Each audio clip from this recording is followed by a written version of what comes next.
There are several light indicators on your purifier to be aware of.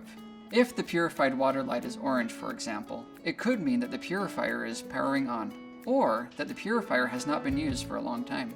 If this same light is flashing orange, it could mean that the water coming from the faucet is too hot. A complete troubleshooting list can be found in your user manual. When it's almost time to replace your 3-in-1 cartridge, the LED light indicator on the unit will flash orange to indicate that the life cycle on your current cartridge is close to its end.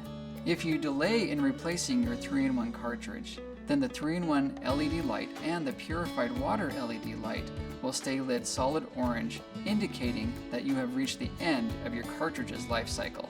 Before replacing your 3-in-1 cartridge, first turn off your faucet, unplug your power adapter, and wait at least 2 minutes.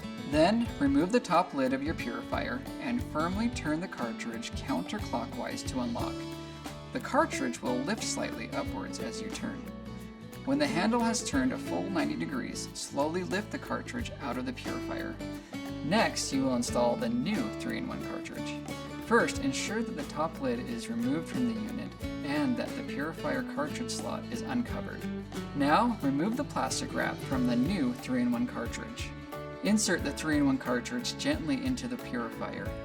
Align the cartridge at 9 o'clock, and pushing downward, turn 90 degrees to 12 o'clock until the cartridge is seated. The dot on the top of the cartridge should be aligned with the lock icon, and the top of the cartridge should be flush with the surface of the purifier. Check to make sure your purifier power cord is plugged in.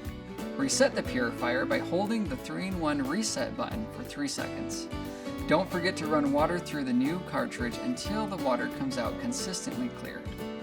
Tap into clean, safe drinking water with the EcoSphere Water Purifier. Drink healthy.